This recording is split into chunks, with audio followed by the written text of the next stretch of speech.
يمضي واحلل عقدة من لساني يفقهوا قولي. الحمدللہ الحمدللہ چھٹا پارہ جو ہے وہ آپ نے سنا ہے تلاوت و ترجمہ.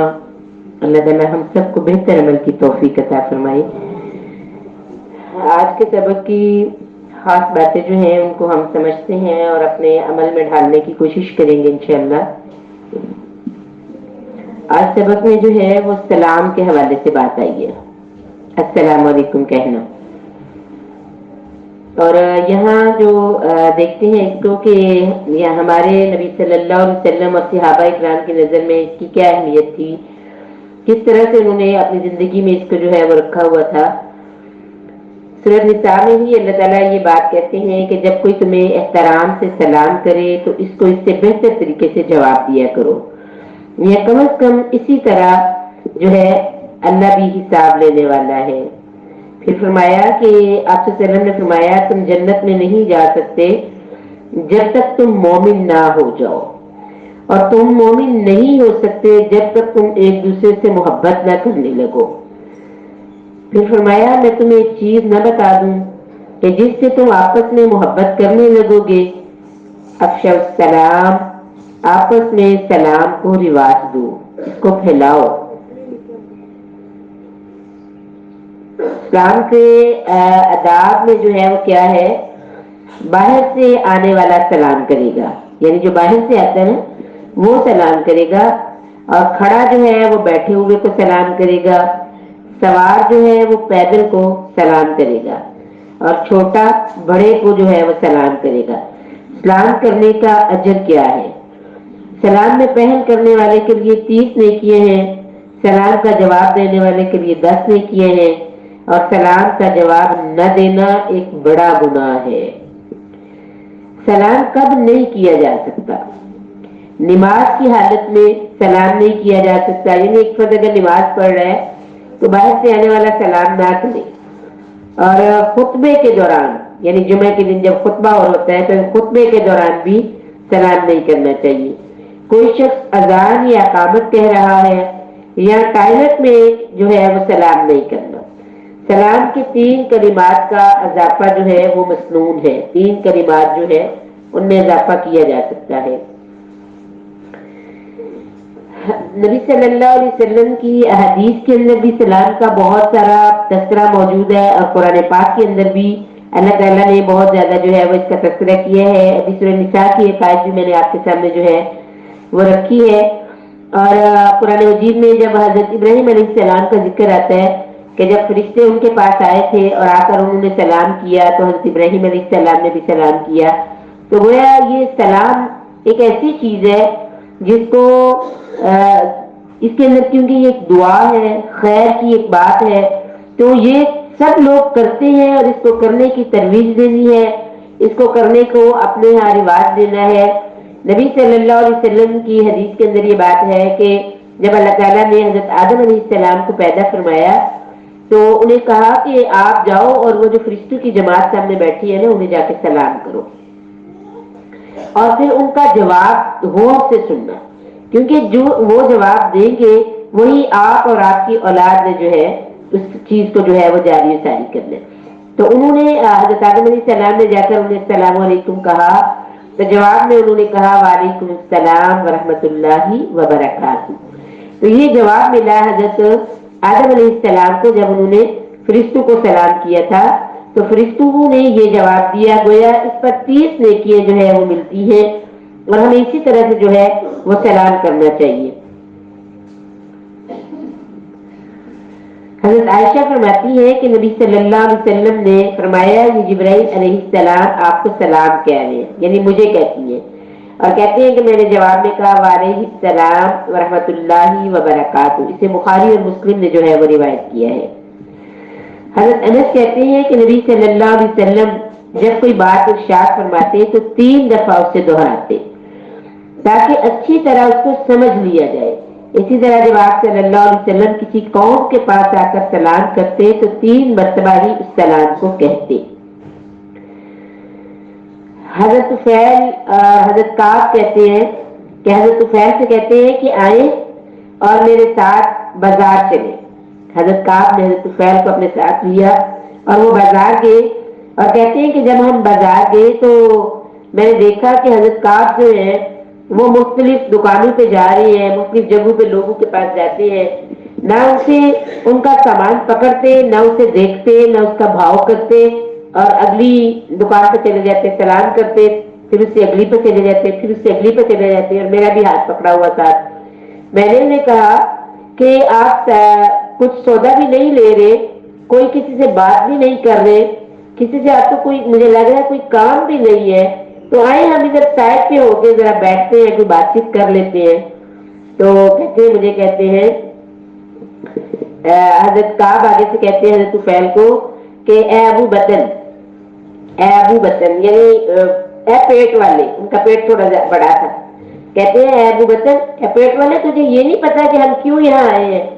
ہم سودا صرف لینے نہیں آئے، یا کوئی کام نہیں تھا مجھے یہاں پہ، میں تو بازار صرف اس لیے آپ کو ساتھ لے کر آیا ہوں کہ سلام پھیلانا، سلام کرنے سے محبت بڑھتی ہے، سلام پہ بہت زیادہ اجر ہے، یہ آپس میں ایک دوسرے کے لیے دعا ہے، تو میں اس لیے آپ کو ساتھ لے کے آیا ہوں کہ ہم زیادہ بازار کے اندر زیادہ لوگوں کی کثرت ہوتی ہے، ہم زیادہ لوگوں کے پاس جائیں گے، انہیں جا کے سلام پیش کریں گے، تو یعنی اللہ کی طرف سے وہ تحفہ جو ہمارے مومن بھائیوں کے لیے ہے وہ ہم ان تک پہنچائیں اور ان سے وصول کریں، تو صرف سلام کرنے کے لیے بازار ہیں۔ یعنی اتنا زیادہ وہ اس چیز کو پسند کرتے تھے کہ اگر اللہ کے نبی صلی اللہ علیہ وسلم نے فرمایا افشوا السلام، سلام کو رواج دو، اس کو عام کرو، اس کو زیادہ کرو، تو وہ صرف بازار اس لیے گئے کہ بازار میں کثرت سے لوگ ہوں گے تو ہم ان کو زیادہ سے زیادہ ہمیں موقع ملے گا سلام کرنے کا۔ سلام کے حوالے سے یہ بھی کہتے ہیں کہ چاہے لوگ جتنے بھی زیادہ ہوں، ہمیں چاہیے کہ جب ہمیں موقع ملے، گیدرنگ ملے، تو ہم جب ایک دوسرے کو جو ہے وہ سلام ضرور کریں۔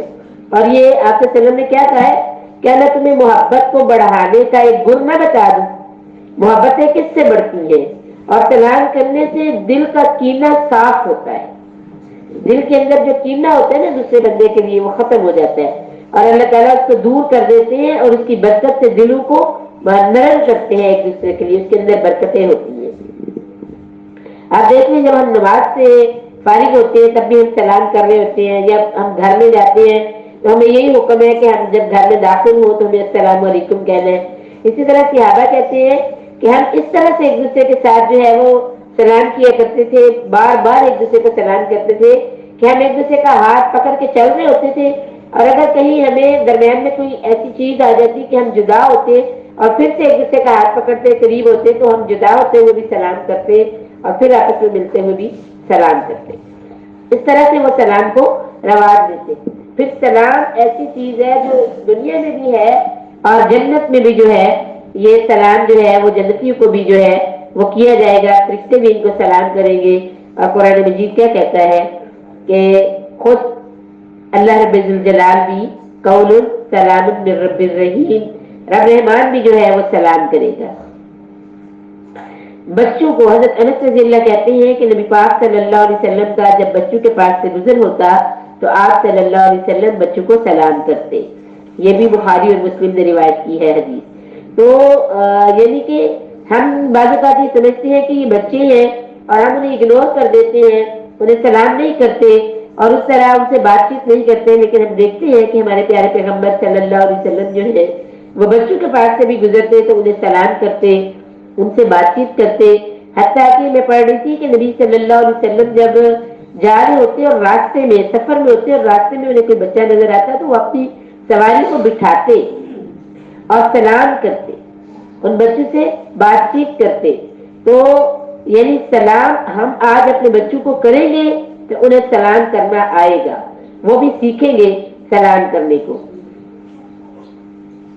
اس کے علاوہ یعنی بیوی کا اپنے شوہر کو سلام کرنا اور شوہر کا اپنی بیوی کو سلام کرنا، یہ سلامتی کی دعا، یہ ہمارے جو قریبی رشتے ہیں زیادہ مستحق ہیں کہ ہم ان کے اوپر سلامتی کی دعا جو ہے وہ بھیجیں۔ اور اجنبی یعنی جو مرد ہیں انہیں سلام نہیں کرنا، محرم مردوں کو ہم نے سلام کرنا ہے، اجنبی مردوں کو سلام نہیں کرنا۔ خواتین کوئی اجنبی ہے، کسی کو ہم جانتے ہیں نہیں جانتے، پتہ ہے نہیں پتہ، سب کو سلام کریں، بچیوں کو سلام کرے، بزرگ خواتین کو سلام کرے، نوجوانوں کو کرے، لیکن اجنبی مردوں کو، غیر مردوں کو سلام نہیں کرنا۔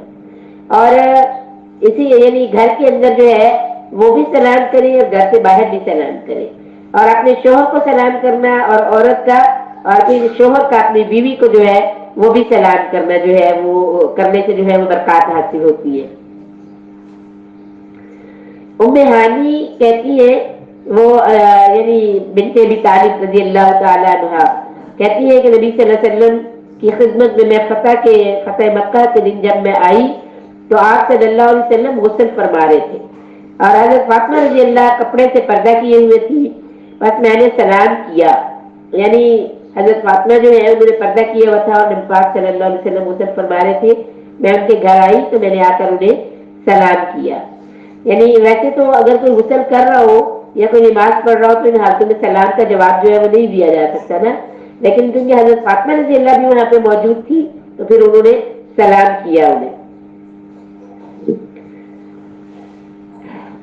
جی، اور مزید آج کے سبق میں جو چیز آئی ہے اس کو ہم دیکھتے ہیں کہ کیا ہمارے آج کے سبق میں ہے ہجرت۔ ہجرت کیا چیز ہے، اور قرآن مجید کے اندر اس کی بہت ساری آیات جو ہیں وہ موجود ہے، اور جو کوئی اللہ کے راستے میں ہجرت کرے گا زمین میں پناہ لینے کے لیے، اور بہت ساری جگہ بعض اوقات جو ہے وہ بہت ساری گنجائش وہ پائے گا، یعنی اگر وہ اللہ کے لیے ہجرت کرے گا تو اللہ کی زمین کے اندر اسے جگہ بھی ملے گی۔ ہجرت کا لغوی معنی ہوتا ہے چھوڑ دینا، لغوی معنی ہے چھوڑ دینا، اور اصطلاحی معنی جو ہے وہ یہ ہے کہ شریعت میں اپنے دین کو بچانے کے لیے دارالکفر سے دارالاسلام کی طرف جانا جو ہے وہ ہجرت کہلاتا ہے۔ ہجرت انبیاء جو ہے انہوں نے کی ہے، اور ہجرت کے بہت سارے ثمرات ہیں۔ ہجرت کے لیے سب سے پہلی چیز اپنی نیت کا درست کرنا ہے۔ ہجرت کیوں کی جاتی ہے؟ اپنے دین کو بچانے کے لیے اور اپنے ایمان کو بچانے کے لیے کی جاتی ہے۔ ہم نے یہاں پر دیکھتے ہیں اب مہاجر کس کو کہتے ہیں؟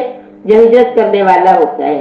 سب سے پہلے حضرت ابراہیم علیہ السلام کا نام آتا ہے کہ انہوں نے ہجرت کی تو اللہ تعالیٰ نے انہیں انعام کیا دیا، مقام ابراہیم کو نماز کا مقام بنا لو، یعنی یہ انعام تھا حضرت ابراہیم علیہ السلام کا۔ حضرت حاجرہ رضی اللہ نے ہجرت کی اللہ کے راستے میں تو فرمایا بے شک صفا و مروہ اللہ کی نشانیوں میں سے ہے۔ حضرت اسماعیل علیہ السلام نے بھی ہجرت کی تو اس پانی کو چشمہ زمزم وہاں پر جو ہے وہ جاری ہو گیا۔ حضرت یوسف علیہ السلام جو ہے انہوں نے بھی ہجرت کی تو اللہ تعالیٰ نے انہیں کہا کہ جہاں چاہو مصر میں ٹھکانہ بنا لو، اب مصر کے اندر انہیں بہترین جو ہے ٹھکانہ ملتا ہے۔ نبی صلی اللہ علیہ وسلم نے بھی مکہ چھوڑا، ہجرت کی تو ہم تمہارے پسندیدہ قبلے کی طرف تمہیں جو ہے وہ نماز پڑھنے کی اجازت بھی ملی، اور حضرت ابو ہریرہ نے ہجرت کی تو وہ یمن کے گورنر بنے۔ اما عائشہ صدیقہ رضی اللہ نے بھی ہجرت کی تو حجرہ جو اما عائشہ صدیقہ کا حجرہ تھا وہ نبی صلی اللہ علیہ وسلم کی آخری آرام گاہ بن گیا۔ حضرت انس کہتے ہیں ان کی والدہ نے کہا کہ یا رسول اللہ صلی اللہ علیہ وسلم مجھے وصیت فرما دیجئے۔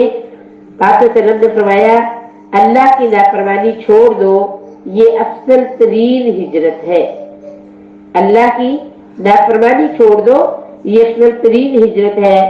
اور افضل ترین ہجرت یہ ہے کہ یعنی گناہ سے آزاد ہونا، گناہ کو چھوڑنا اور نیکی اختیار کرنا، گویا اللہ کے ذکر سے بہتر اور کوئی چیز نہیں ہے، تو اللہ کے ذکر کو کثرت سے کرنا۔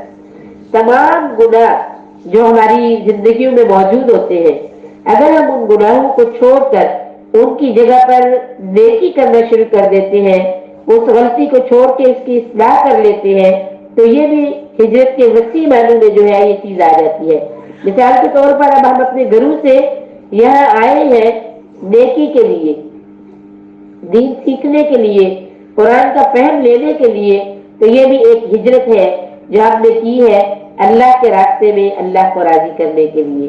اور اسی طرح اگر ہم اپنے گھر میں کوئی کام کر رہے ہیں اپنا اور اس میں نماز کا وقت آ جاتا ہے، پھر ہم اس کام کو چھوڑ کے اس جگہ کو چھوڑ کے دوسری جگہ پہ جا کے اپنے رب کو یاد کرتے ہیں، اس کا ذکر کرتے ہیں، نماز پڑھتے ہیں، تو یہ وسیع معنوں میں ہجرت کے وسیع معنی میں یہ چیز بھی آ جائے گی، اور یوں ہم ہجرت والا جو اجر ہے وہ بھی حاصل کر لیں گے۔ اللہ تعالیٰ ہمیں سمجھ دے اور بہتر عمل کی توفیق عطا فرمائے۔ آگے ہمارے سبق کے اندر ایک بڑی ہی اہم چیز آ رہی ہے، اور وہ ہے غلو۔ یا اہل الکتاب لا تغلوا فی دینکم ولا تقولوا علی اللہ الا الحق، اہل کتاب اپنے دین میں غلو نہ کرو، اور اللہ کی طرف کوئی بات جو ہے وہ اپنی طرف سے منسوب نہ کرو۔ دین میں غلو کیا ہے؟ غلو کے لغوی معنی ہے خواہش کی پیروی کرنا، خواہش کی پیروی کرنا، اور کسی کو درجے میں بڑھا دینا یا کسی کو درجے میں کم کر دینا، یہ غلو ہے۔ غلو کے نقصانات، بہت سارے نقصانات ہوتے ہیں، اور ایسا شخص جو غلو کرتا ہے وہ صراط مستقیم کو کھو دیتا ہے، وہ گمراہ ہو جاتا ہے اور گمراہی کا سبب بنتا ہے، یعنی دوسرے لوگوں کو بھی گمراہ کرتا ہے، خود بھی گمراہ ہوتا ہے، وہ حقیقت پسند نہیں رہتا غلو کرنے والا۔ غلو کیا ہے؟ اپنی خواہش سے کسی کا درجہ زیادہ کرنا یا کم کر دینا۔ کوئی آپ کو اچھا لگے تو آپ اس کی تعریف میں بہت کچھ کہہ دیتے ہیں، اور کوئی آپ کو دل کو نہیں اچھا لگا تو وہ بڑا بھی اچھا ہے تو آپ اس کو کچھ بھی نہیں سمجھتے، اور اس کے بارے میں کچھ ایسی باتیں کرتے ہیں جو اس میں موجود ہی نہیں ہے، ایسا کچھ کر دیتے ہیں، تو یہ غلو ہے۔ غلو میں جو شخص جس کے اندر غلو پایا جاتا ہے وہ صراط مستقیم کو کھو دیتا ہے، وہ گمراہ ہو جاتا ہے، اور وہ گمراہی کا سبب بن جاتا ہے، حقیقت پسند نہیں رہتا، اتباع حق میں حد سے تجاوز کرتا ہے، یعنی اتباع حق میں حد سے تجاوز کرتا ہے، اپنے پاس سے ہی زیادتیاں کرتا رہتا ہے۔ مثلا جیسے مطلب کوئی جو ہے وہ اللہ کو راضی کرنے کے لیے ایسا طریقہ اختیار کرے جو طریقہ نبی صلی اللہ علیہ وسلم کا نہیں ہے، اور وہ یہ سمجھے کہ یہ جو ہے کیونکہ یہ ایک درست بات ہے، ایک اچھی بات ہے، اس لیے ہم کر رہے ہیں، تو اس کو جو ہے وہ حد سے بڑھ جانا، اس کے اندر جو ہے وہ زیادتی کرنا، اور اس کے اندر جو ہے اس کا درجہ جو ہے وہ بڑھا دینا۔ جیسے اب تلاوت قرآن ہے، یہ بڑا پسندیدہ عمل ہے نا اللہ تعالیٰ کو، عمل کے ذکر کی جو جتنی بھی اقسام ہے ان میں اس کا پہلا درجہ تلاوت قرآن کا، اور تلاوت قرآن اتنا پسندیدہ عمل ہے کہ نبی صلی اللہ علیہ وسلم نے فرمایا کہ قرآن کے ساتھ جڑے رہنا، فرمایا کہ جس بندے کو قرآن جو ہے وہ بہت زیادہ مصروف کر لیتا ہے، قرآن اس کو مصروف کر لیتا ہے اور اسے دعا مانگنے کا وقت نہیں ملتا، قرآن کے ساتھ لگا رہتا ہے، تو اللہ کہتے ہیں کہ میں دعا مانگنے والوں سے زیادہ اس کو دے دیتا ہوں۔ یعنی مجھے یہ عمل بڑا پسند ہے کہ لوگ قرآن کے ساتھ جو ہے وہ اپنے آپ کو مصروف کر لیں، قرآن کے ساتھ لگے رہے، کبھی مطالعہ ہو رہا ہے، کبھی اس کی تبلیغ ہو رہی ہے، کبھی جو ہے اس کو سیکھا جا رہا ہے، کبھی سکھایا جا رہا ہے، کبھی اس کے لفاظ کی جدوجہد کی جا رہی ہے، تو مطلب مسلسل وہ قرآن کے ساتھ لگا ہوا ہے، اس کے دل کے اندر بہت ساری باتیں ہیں، بہت ساری دعائیں ہیں، وہ کرنا چاہتا ہے لیکن اسے وقت نہیں مل رہا دعا کرنے کا، تو اللہ کہتے ہیں جس کو میرے قرآن نے مصروف کیا اس کو میں دعا مانگنے والے سے بھی زیادہ عطا کر دیتا ہوں۔ لیکن غلو میں اب دوسری طرف ہم دیکھتے ہیں کہ نبی صلی اللہ علیہ وسلم جب قیام اللیل کرتے ہیں، لمبا قیام کرتے ہیں، بہت لمبا زیادہ ٹائم لگاتے ہیں کہ آپ صلی اللہ علیہ وسلم کے پاؤں مبارک پہ ورم آ جاتا ہے، قرآن نازل ہو جاتا ہے، اور اللہ کہتے ہیں کہ میرے پیارے پیغمبر صلی اللہ علیہ وسلم اتنا لمبا قیام نہ کیا تھا، نصفہ او انقص، آدھی رات یا اس سے بھی کم کر لے، تیرے جسم کا بھی تجھ پر حق ہے اور تیری بیویوں کا بھی تجھ پر حق ہے، باقیوں کے حقوق کو بھی ادا کیا جائے۔ تو غلو یعنی یہ کہنا، زیادتی کرنا، زیادہ جھکاؤ، یہ اسلام کو میں پسند نہیں ہے، میانہ روی اسلام پسند کرتا ہے کہ توازن کے ساتھ جو ہے وہ ہم چلے، اور میانہ روی سے جو ہے وہ ہم چلے، یہ چیز جو ہے یہ پسند ہے۔ اتباع حق میں بھی حق سے تجاوز پسند نہیں ہے کہ ہم کسی کونے میں جو ہے وہ جائے نماز بچھا لیں اور نوافل پر نوافل پڑھتے جائیں، تسبیح پہ تسبیح پڑھتے جائیں، تلاوت قرآن کرتے جائیں، ہمارے بوڑھے والدین کو ہماری ضرورت ہے لیکن ہم قرآن میں مصروف ہیں، ہم تلاوت کر رہے ہیں، ہم تسبیح کر رہے ہیں، ہم نوافل پڑھ رہے ہیں، یہ نہیں پسندیدہ عمل۔ جس کو